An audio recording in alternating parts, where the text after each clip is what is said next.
Continuamos con nuestra sección En Contexto. Momento de En Contexto, por ello ya me acompaña en el estudio mi compañera El María Angulo. Buenas tardes. Un saludo para ti, Valentina.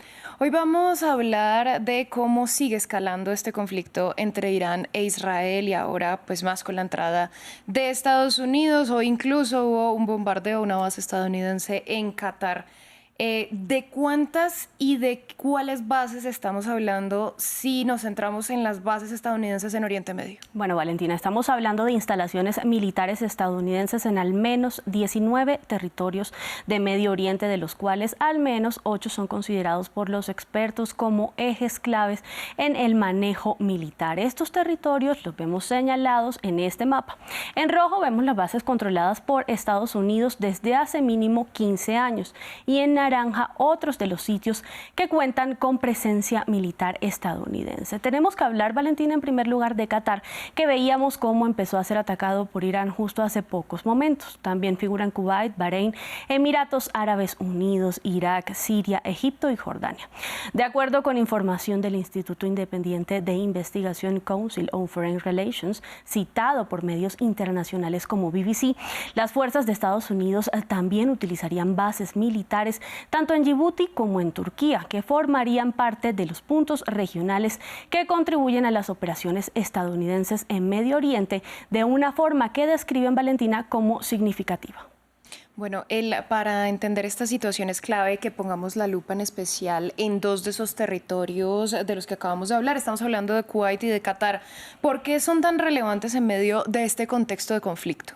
Kuwait y Qatar son sin duda relevantes en este contexto de escalada del conflicto, más aún luego de la intervención directa de Estados Unidos con los ataques del sábado. ¿Por qué? Porque Kuwait es de las naciones de Medio Oriente que cuentan con más bases militares estadounidenses en toda la región.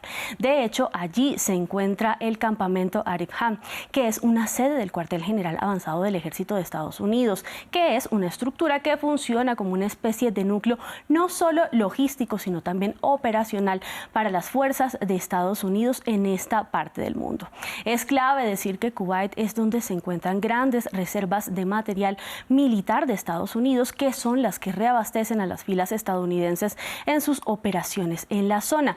Al igual que la relevancia es de que allí se encuentra la base Ali al-Salem, que es un principal centro de transporte aéreo estadounidense en el área.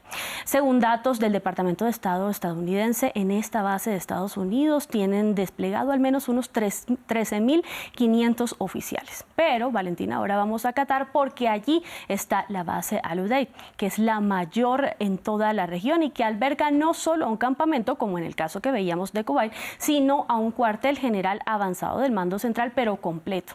Es clave en las operaciones que ha gestado Estados Unidos tanto en Afganistán como en Irak y en Siria. Es importante destacar que en los últimos días las fuerzas de Estados Unidos, de hecho, retiraron decenas de aeronaves de la base central de Qatar, lo que, según la prensa local, indica que de alguna manera esto permitía prever que presumían algún tipo de riesgo de la flota de defensa aérea y que buscaban protegerlos de posibles ataques de Irán en respuesta a la intervención de Estados Unidos. Bueno, si estamos en esta región, igual es inevitable hablar de Irak también y de Siria en medio del contexto. ¿Cuál es el panorama allí? El panorama en Irak y Siria en materia de disposición como punto de reserva de material militar estadounidense es relevante de igual forma. ¿Por qué? Porque en el caso de Irak, justo allí Estados Unidos alcanzó a tener cerca de 160.000 soldados desplegados en lo que en su momento fueron las 500 bases establecidas durante el periodo en el que las filas estadounidenses invadieron este territorio en el año 2003 y se dio el derrocamiento de Saddam Hussein. Actualmente se estima que solo unos 2.500 soldados estadounidenses siguen en territorio iraquí y que las bases estadounidenses allí funcionan, aunque son consideradas como no tan cruciales, ya que han sido blanco de ataques de agrupaciones aliadas de Irán desde el mes de octubre de 2023, cuando inició la guerra en la Franja de Gaza. Seguimos ahora con Siria, porque allí la presencia militar de Estados Unidos Unidos está estrechamente enlazada con la lucha contra el Estado Islámico.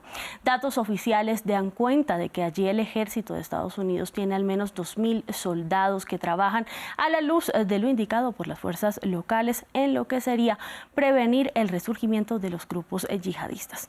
En materia armamentística, durante el inicio de este mes de junio, Estados Unidos advirtió que reduciría el número de bases militares en territorio sirio y que estaban estudiando lo que sería, Valentina, un cambio en las políticas en este territorio. Bueno, cerremos el María con esa división entre las lecturas e interpretaciones que le dan países y organismos a estos ataques de Estados Unidos a Irán. Vimos cómo Mark Rutte indicó que los bombardeos no violan el derecho internacional. ¿A qué apunta con eso? Porque es clave también en el contexto en el que se da esta declaración. Valentina, en las palabras que ofreció justo este lunes el secretario general de la OTAN, el neerlandés Mark Rutte, señaló que describió como esta situación como un temor. Puntualmente dijo, abro comillas, mi mayor temor sería que Irán pudiera usar y desplegar un arma nuclear, lo que supondría un férreo control sobre Israel, sobre toda la región y otras partes del mundo, y por eso la OTAN ha dicho que Irán no debería, y esta es su postura constante, tener un arma nuclear, ya que no estoy de acuerdo con que lo que Estados Unidos haya hecho es contrario al derecho internacional, cierro comillas, sobre lo señalado por Rutte, que deja ver de manera clara cómo las lecturas e interpretaciones de la intervención militar de Estados Unidos en la escalada del conflicto entre Israel e Irán sigue evidenciando profundas divisiones. En las últimas horas, el presidente francés Emmanuel Macron describió los ataques de Estados Unidos como ilegítimos, mientras que también veíamos como, por ejemplo, el secretario general de Naciones Unidas, Antonio Guterres, no solo condenaba el accionar de Estados Unidos, sino que hacía un llamado a los Estados miembros para reducir no solo las tensiones, sino también para cumplir sus obligaciones en virtud de la Carta de Naciones Unidas y otras normas justamente del derecho internacional al que se refería Rutte. Las declaraciones de Rutte llegan en la antesala justo de la cumbre de líderes de la OTAN que se celebrará mañana en La Haya, este martes y miércoles. Así las cosas, Valentina. Esta cumbre inicia con notables preguntas en materia de seguridad mundial, así que habrá que esperar. Por supuesto, vamos a estar muy pendientes de lo que salga de allí. El María, muchas gracias. A ti, Valentina, por decir. A ustedes, gracias por su sintonía. Nosotros los dejamos con Desinformando, mi compañero Martín Gripo.